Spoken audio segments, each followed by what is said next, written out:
Welcome to Dr. Lotte's Science with Soul. I'm Dr. Lotte and the host of this podcast. Today, I am really honored to have Dr. Stephen Porges back on the podcast.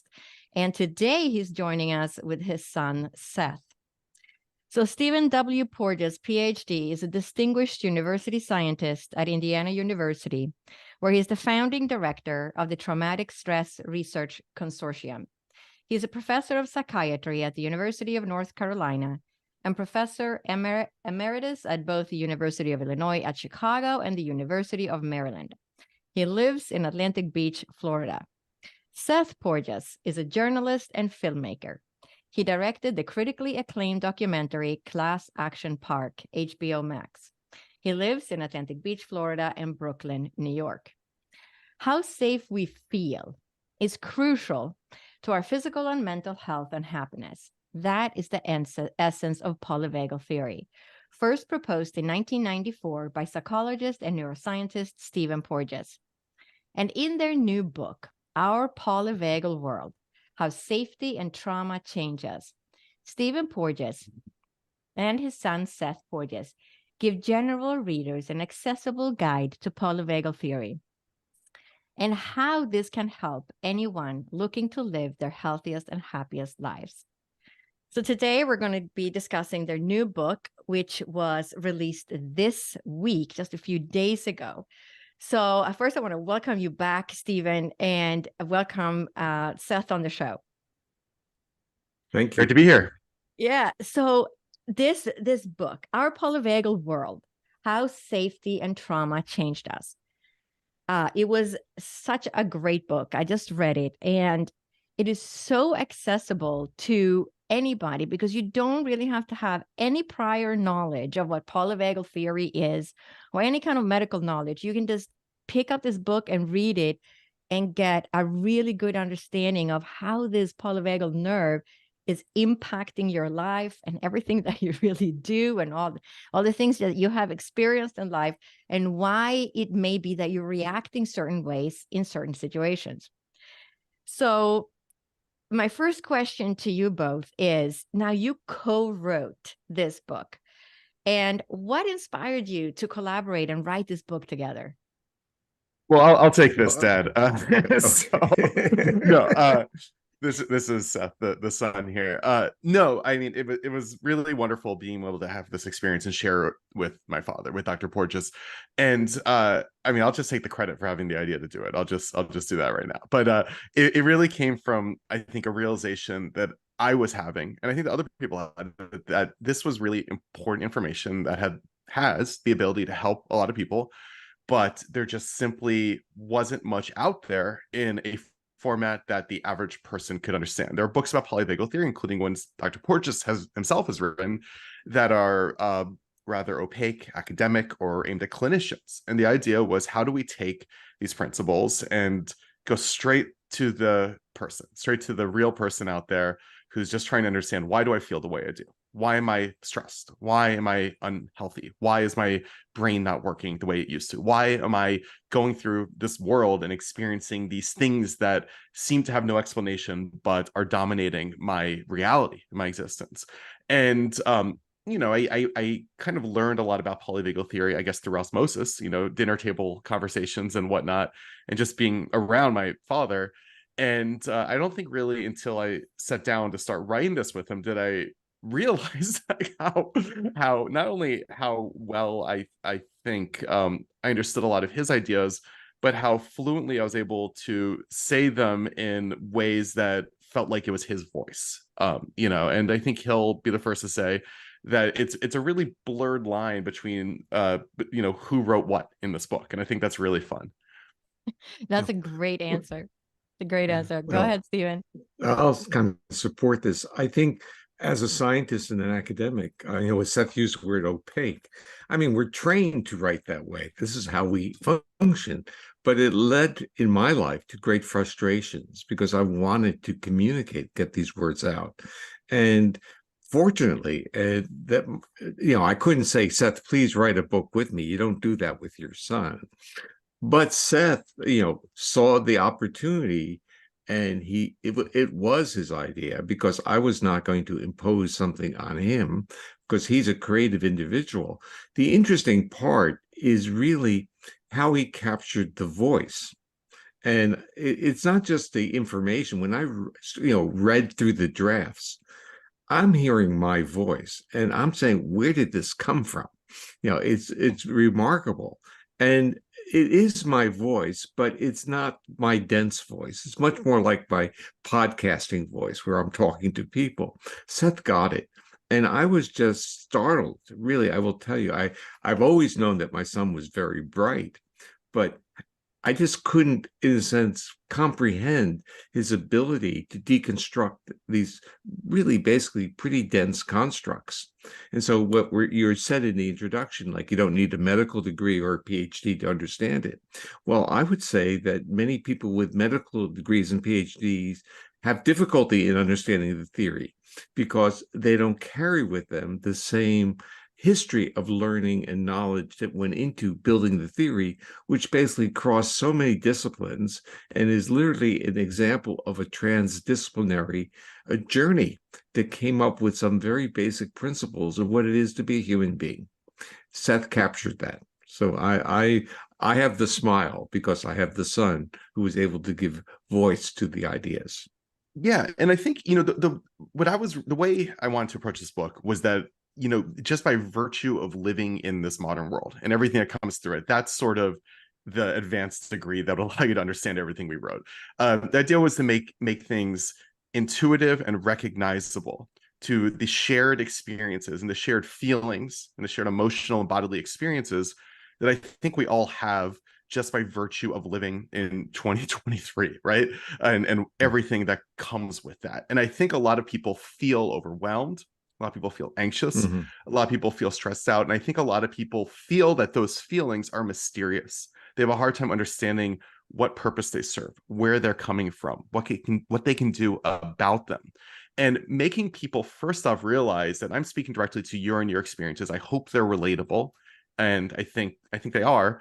And from there, once people feel simply heard and understand like how, simply heard about what they feel like, I think there's an opportunity to really give people a sense of guidance and explanation, because there's nothing worse than dealing with these experiences through a fog of mystery, is the truth.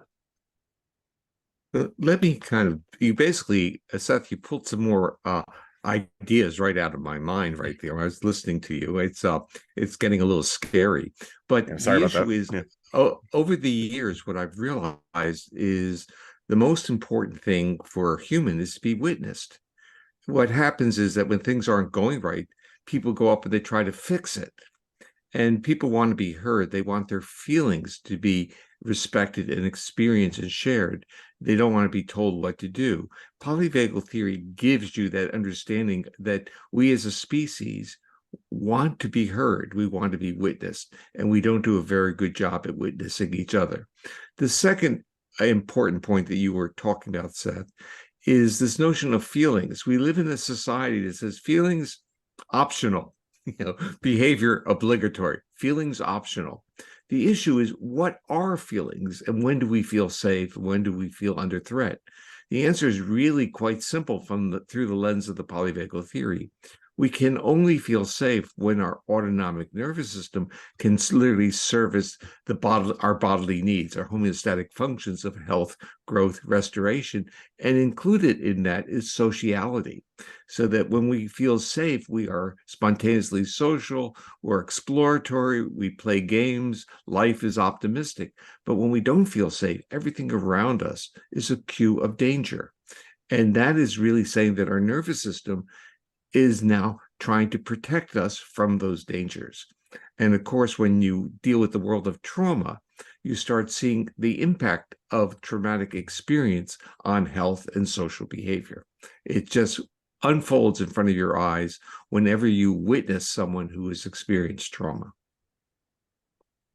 That brings me to a question.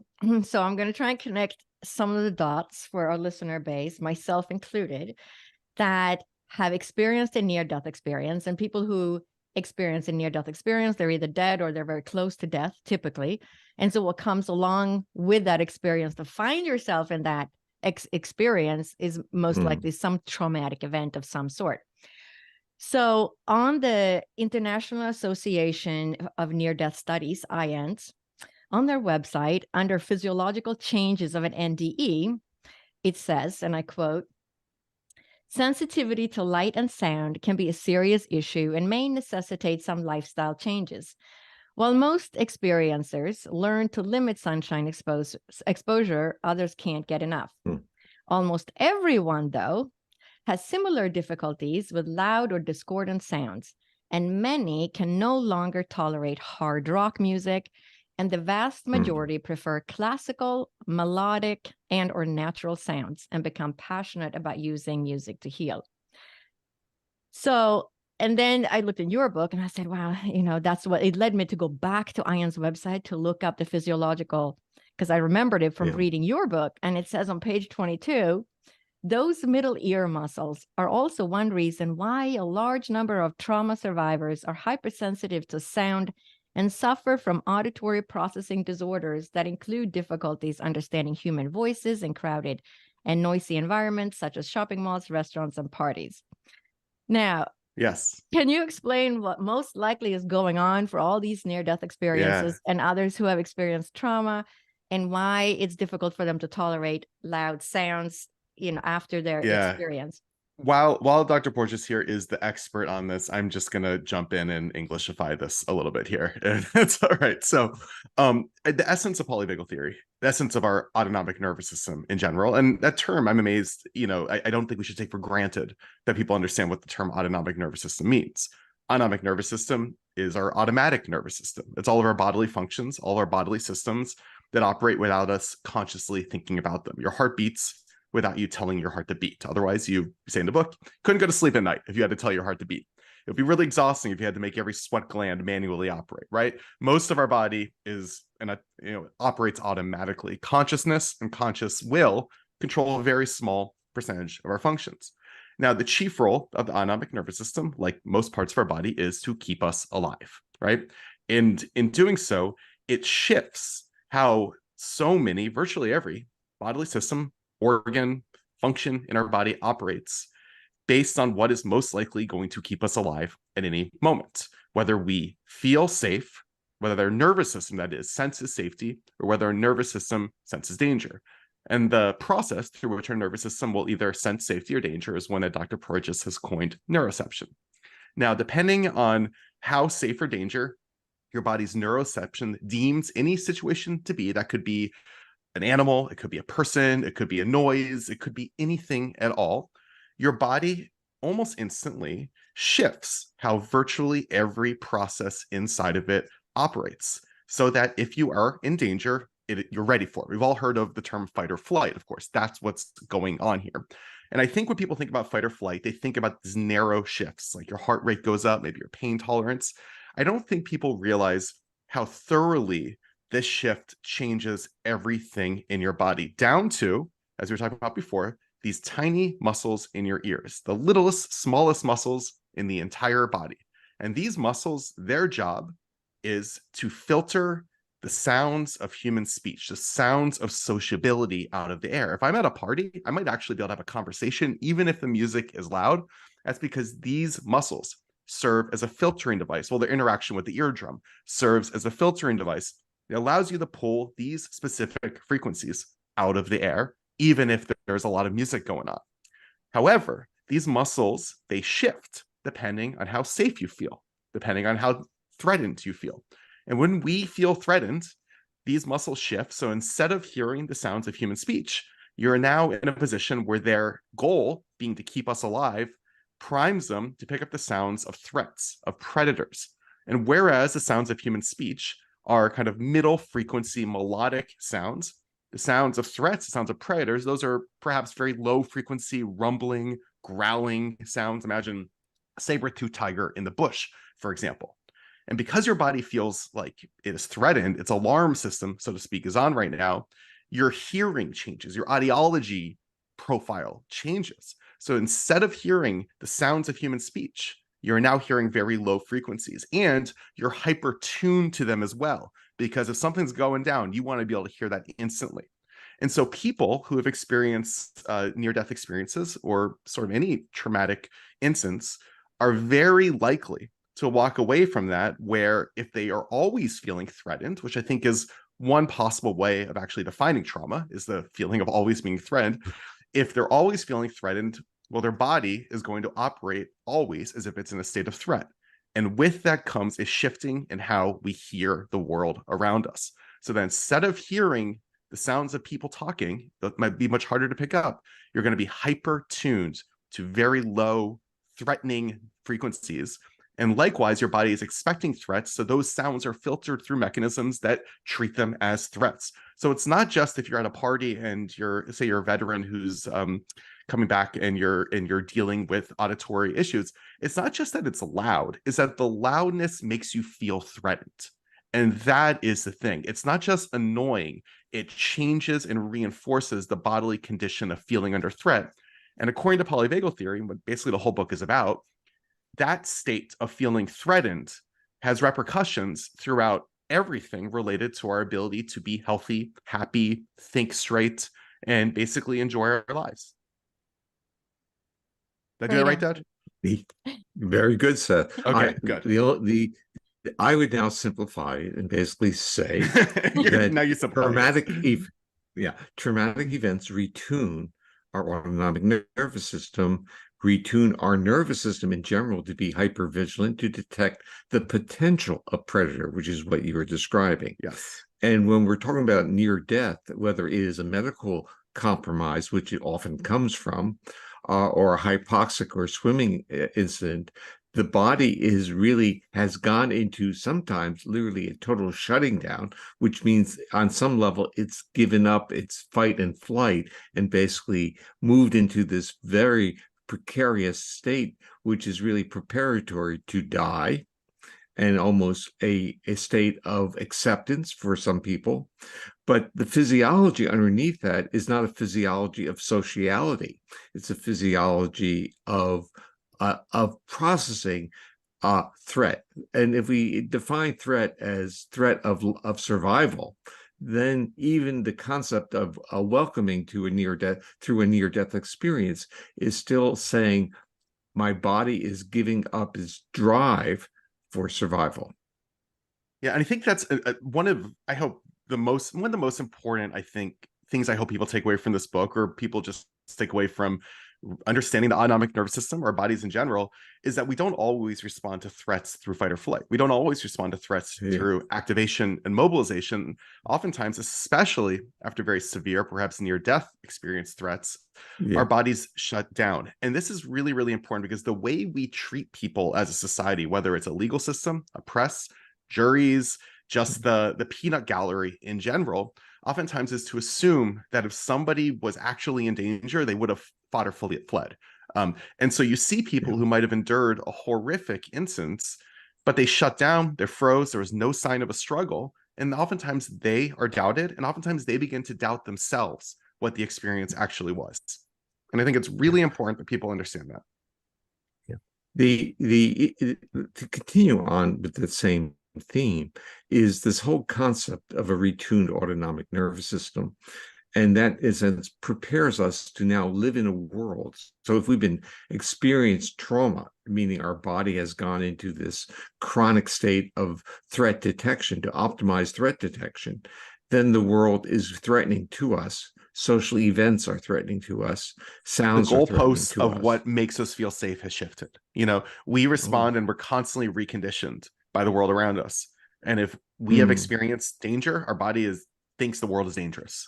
And it's and this is really important also, because the body doesn't have unlimited resources. The reason the autonomic nervous system exists is because your body has to decide it's going to use finite resources to do something, whether it's to heal itself or whether that's to survive an immediate threat. It really can't do both at the same time. So if your body is always in the immediate threat or the shutdown state, it can't funnel resources towards the bodily functions that allow us to heal, grow, and restore. And that is a huge takeaway, I think, of polyvagal theory, of our book, I hope, is that when we feel safe, our bodies heal, grow, and restore. better buffered against almost any physical or mental malady you can imagine, better able to think, better able to be creative, better able to be social, better able to live a good life. The point that you're bringing up is that fight and flight is not a free option. It's a very costly one. It's metabolically costly, Yes. and the body can't maintain that. So even though it's a very effective strategy, it's very time limited. And what happens is when you deplete your resources, the body goes into this shutting down. And now what happens is that you're in from that physiological state, it starts to distort your perspective of the world. And you create a narrative of a world that is now there that can harm you. Yeah. Now let's apply, we have these ancient, circuits in our nervous system and our brain that are designed to survive immediate short term, as you just said, danger. Now let's imagine a world in which you're in traffic for a couple hours a day, you're being yelled at by your boss, being monitored on spreadsheets.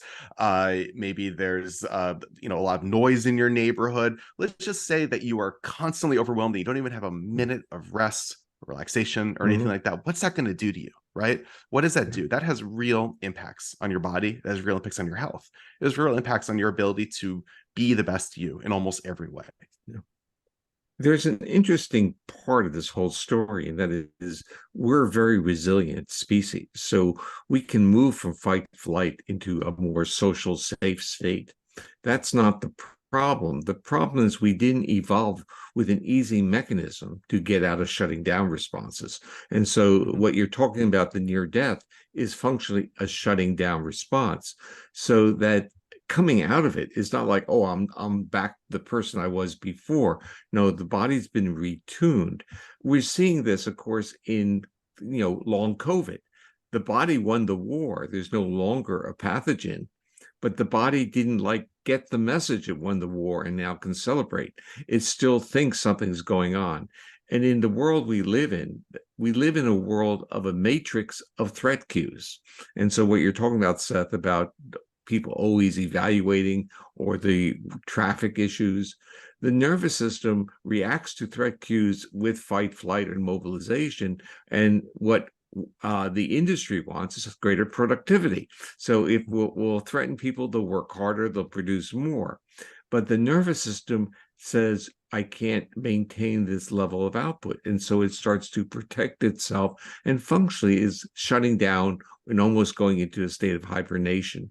But going out of it is not an easy neural pathway. It's not an easy journey. We didn't have the mechanisms built into our nervous system for that easy pathway. Yeah, you were talking about the pandemic and sitting in traffic. And I remember somewhere in the book, you were talking about how the pandemic had changed people and how they no longer want to go back to work. So what is the impact there when you look at the polyvagal theory? What is that resistance that has been created to rejoin the office with fluorescent lightings and all those? Well, I think you actually... Yeah, you go with that. I got thoughts about this. I think, no, okay. But I think you have the answer, Lotte. That is, their nervous system is retuned to be in a state of threat. And so now the office is too noisy for them. The light flickers. They feel and sense people standing behind them. They can't deal with the evaluation. Their body gets overwhelmed. And they're basically fatigued all the time. So the issue is, what can we be smarter about regulating our lives? Can we understand what our bodies need? And first and above all, can we literally listen to our body? And what that really is saying, can we infer what our body is telling us about its own autonomic state? And most of us know what it's telling us. But what we have learned to do is just think that that voice of our body is optional. We don't have to listen to it. We have to listen to our boss, our professor, our parents. And it becomes a point in time where the body just gives up and says, you're not listening to me. I'm taking you out of this situation, and that's the only way you're going to survive. And that might manifest as dissociation or some other kinds of things too. But I think, the post-pandemic office question, I think is a complex one, because I think there is depending on what your office environment is. Of course, it could be one that fosters creativity, teamwork, is a highly social environment. And I think a lot of people might miss that too.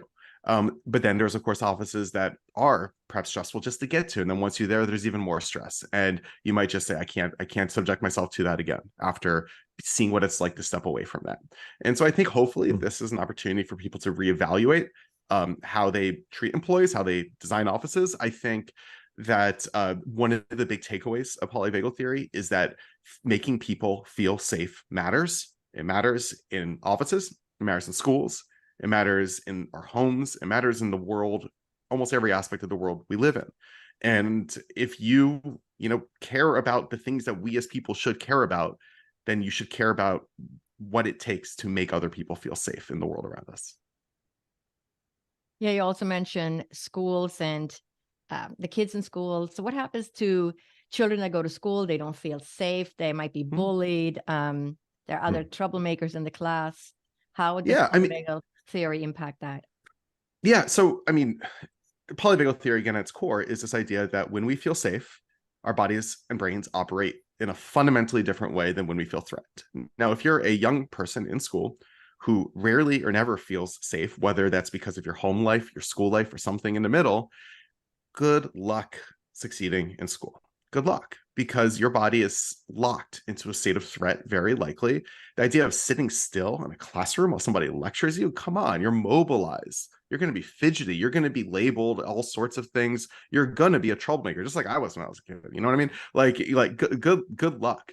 And not only that, from the mobilization perspective, like not sitting still, the parts of our brain that are required to be creative, to be social, to be, either team players or teachers' pets, or all the things we sort of, value and reward in school. Well, your brain simply can't do that when it's in a state of threat. The parts of our brain that are required for both sociability and creativity require us to feel safe. See, I would even say the ability to even be smart. We're not as smart as we really are because our bodies are in states of threat. We can't access certain areas of our brain because our body is really trying to take care of us. And there's literally a privilege to think, to daydream. And I know you have interest in spirituality. To become spiritual, not in a dissociative way, but in a creative, embodied way, you need to feel safe.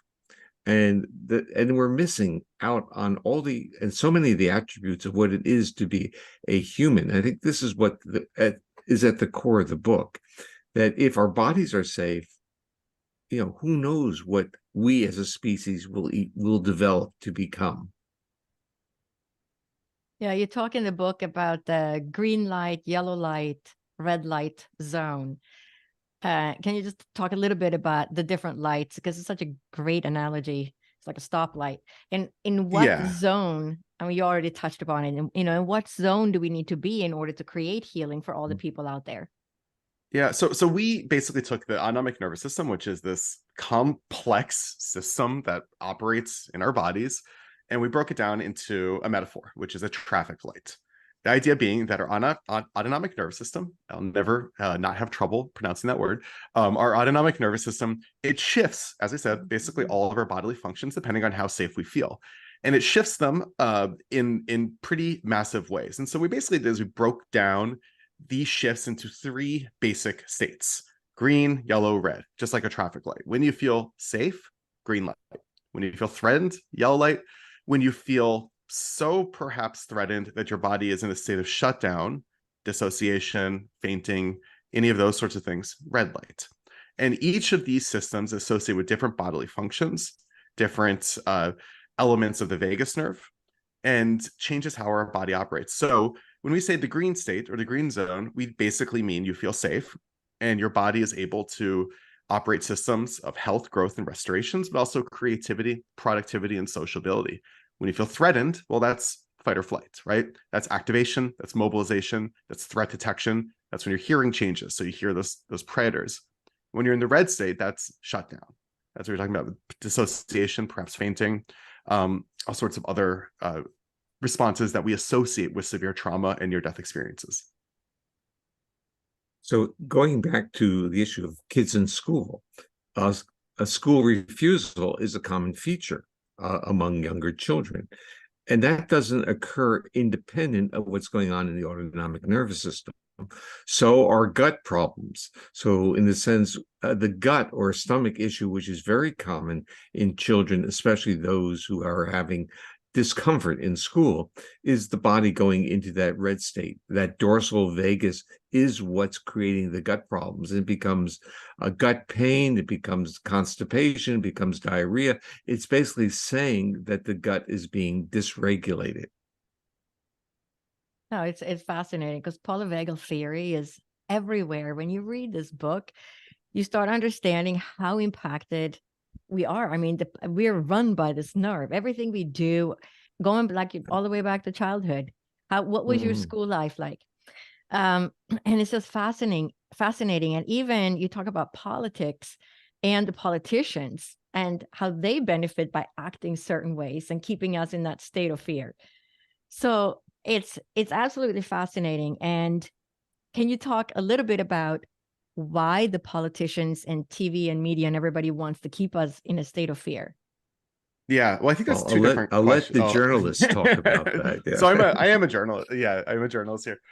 It's two basic things. One is when we feel threatened, we are engaged with things. So if you're a television network or a social media company, you want people to stare at your screen, right? You want that level of engagement.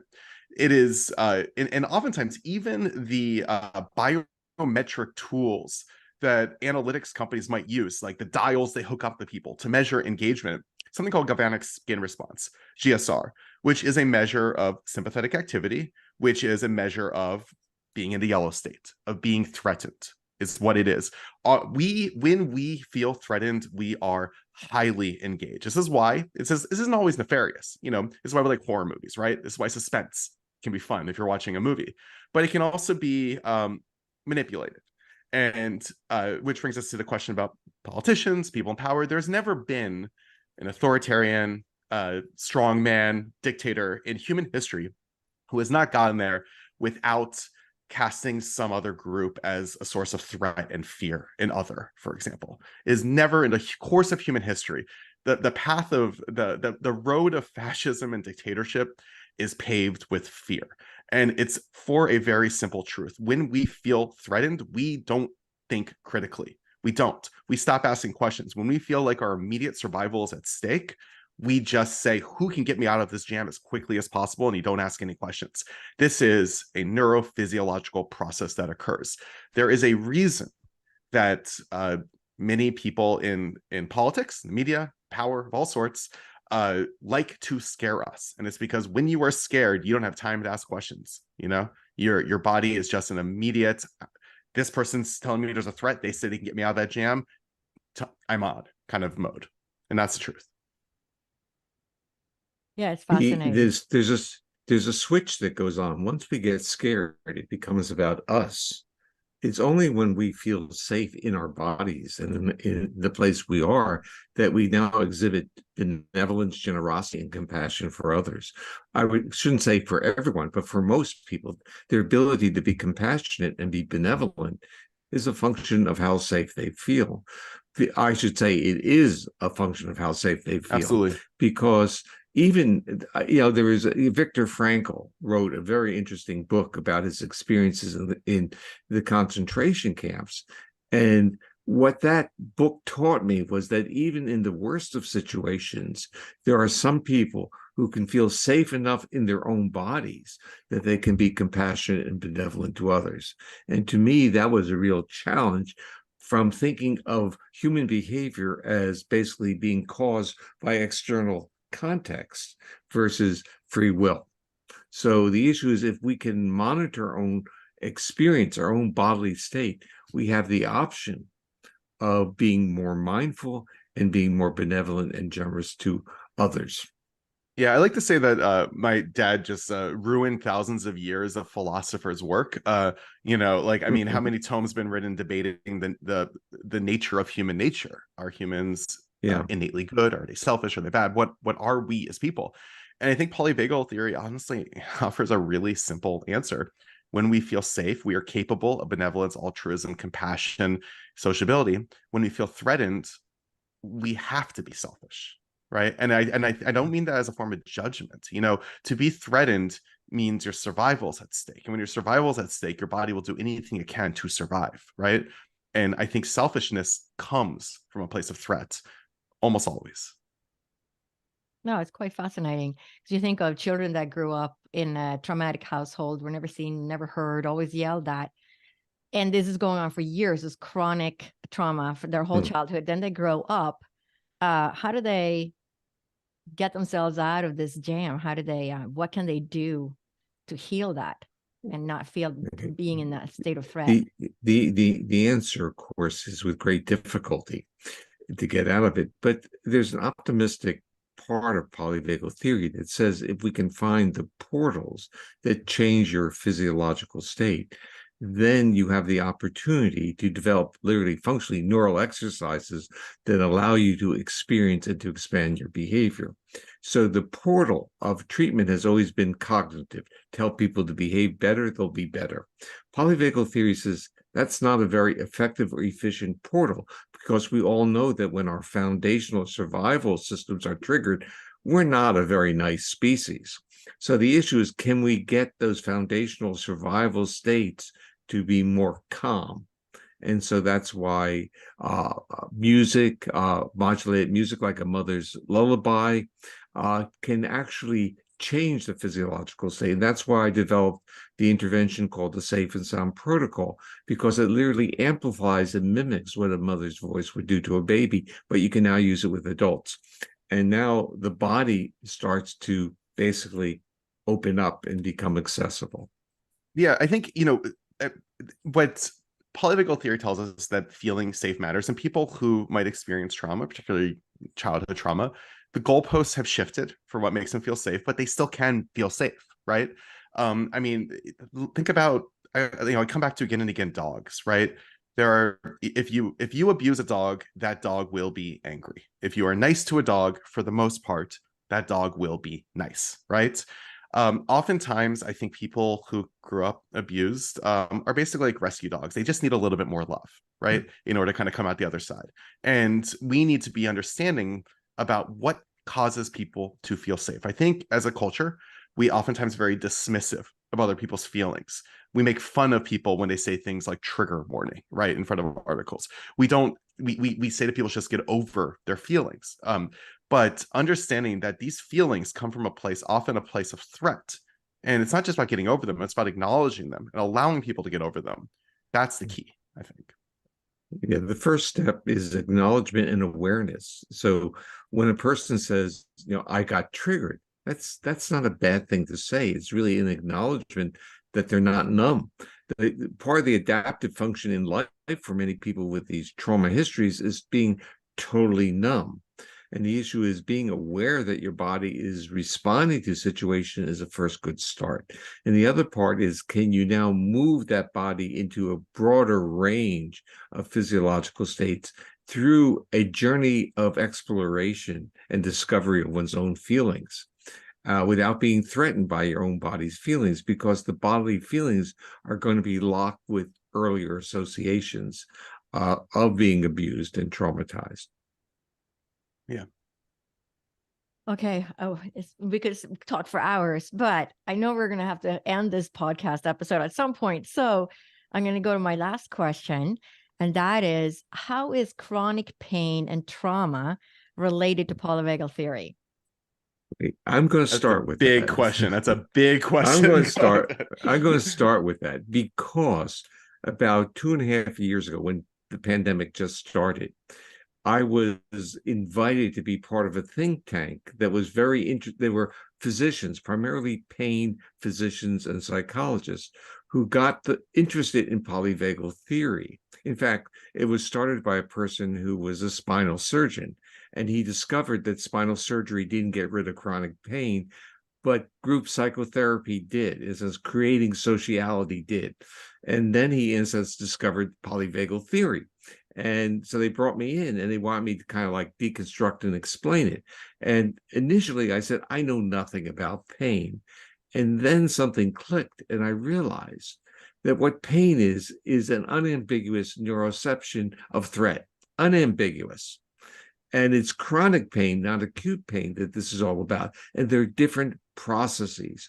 Acute pain is, in a sense, quote, real. There's injury, and you can deal with acute pain. The medications work, preparations, and time works. But when acute pain turns into chronic pain, all bets are off, because there's now a rewiring through certain levels of learning and association where the body basically says, I'm under threat all the time. And so I started to learn that the actual structure of the polyvagal theory was helpful in understanding chronic pain. And then I started to realize that there are a lot of disorders that have chronic pain as a covariate or comorbidity to it. And I realized that a lot of them are basically situations in which the body has healed, but the nervous system didn't get the message that they were healed. It's kind of this real peculiar bit. You start finding out that people who have certain propensities for certain types of disorders, those disorders of pain and chronic pain, one is Ehlers-Danlos syndrome. The symptoms, it's genetic, but the actual symptoms of that tend to be associated with a traumatic event followed by a dysfunctioning of the autonomic nervous system. And then the symptoms become prevalent and unmanageable. And we're seeing things like that with long COVID, where the person beats the pathogen, but the nervous system still is treating the body as if it's under constant threat. So the message has to get to the body through signals of safety. And that's part of where my research is bringing me, that we need to bring these signals, and they're literally signals to the nervous system to say everything is okay. And that's why vagal nerve stimulation is becoming very popular as a go-to for some of these chronic disorders, because it's sending signals to the brainstem. Everything's okay in the body. And my comment about that is you don't need a vagal nerve stimulator, because Sociality is a very efficient and powerful vagal nerve stimulator. Yeah, just, we joke about how much, social media and TikTok talks about like hacks and tricks for stimulating your vagus, and that's all well and good. And perhaps some of them work. But the most efficient, most effective, most natural, most everything way of stimulating your vagus nerve is to simply have safe social interactions with people who you like. It's really that simple. There's a reason we as humans are drawn to social settings. There's a reason we like parties. There's a reason we like dinner with friends. There's a reason we like hanging out with dogs. There's a reason we like all of these things. And it is triggering our vagus nerve in a positive and healing way to be in such situations. I love it. That was so great. It was like a perfect wrap up of the whole episode. We just need to have more face-to-face and lovely interactions. I mean, how heartwarming is that? To realize, like, what's the big takeaway? Spend more time with people you like, right? It's like a Hallmark movie, like, it's great. Your next movie. I think it's great, but it's also, I mean, like, these are things that I think society views sometimes as frivolous. We view social interactions and parties as frivolous or wasteful. And I think it's important to say this stuff matters. Spending time with friends matter. And I think polyvagal theory gives you permission to do these things we are naturally drawn to because our bodies rely on them to heal, is the truth. That's just great. And did you have any wrap up sentences to add to that, Stephen? Well, I just would say, isn't it wonderful to have a son like Seth? That's what I would say. Isn't it wonderful to have a father like Steve? Dr. Porges, Dad. Yeah. See, Dad, it's fine for tonight. The only comment I make on all that is that if we start to see our social behavior as neural exercises, we now, in a sense, start understanding the benefits. It becomes not optional, it's obligatory. And we want, rather than, in a sense, forcing children to sit in classrooms, the social aspect of play is important for them to develop the neural resilience to be able to sit in a classroom. It's such a paradox. Yeah, I mean, Yes. the most important thing you learn in school probably isn't trigonometry, right? It's probably like it probably is how to be around other people, how to work together, how to Yeah. cooperate, how to be a decent social person. And we need to value those things. We need to literalize the value of those, I think, because it is so important. Yeah, it's not the actual academics. It's more And about our no problems social. with that. I mean, he's a Dr. Porges, he's an academic, right? Right. You know, no Well, problem. I want to close with a true story. My high school gave me an award this past year. They elected me to their wall or hall of honor. And so I had to do a talk to their high school assembly, but I did it virtually. And everyone else who gave their talk about the great education they had and all the advanced placement courses. And I basically, on my talk, said that's all irrelevant. The only thing important is the friendships that you make, and they'll last you a lifetime. They're important. In a sense, the co-regulation. So I still have friends from high school. The answer is don't get misled by saying it's the grades you get on your GREs or your SATs that are the most important. The most important bit is really the moments of shared safety. I'm going to use the word shared moments of intimacy, but it doesn't mean that they're sexual. It means that you're safe in the presence of another, that you don't need any defensive systems. And we crave that ability to feel safe enough to be in the arms of another. And even so, the question of people who come from these really adverse homes where there's such abuse, and they feel so unsafe in creating relationships with others, in their mind, their dream state is to be safe in the arms of another, but their body won't let them, in a sense, feel calm enough to be embraced.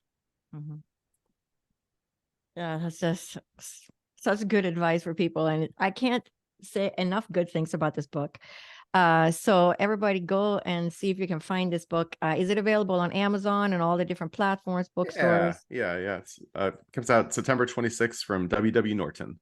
Our Polyvagal World, How Safety and Trauma Change Us, by Dr. Stephen W. Porges and also his son, Seth Porges. Wonderful. So we'll put the link in the podcast notes as well, so they can go straight to Amazon. But it's a great book. Like I said in the beginning, you don't have to have any medical knowledge, and it gives you such great insight to your everyday life and your own reactions to what you have experienced in your life and how, what to do about that. So I want to thank you both for taking the time to be a guest on the podcast today, and hopefully I'll have you back again in the future. Thanks for being here. Thanks for having us. Well, thank you very much for having us here. Thank you.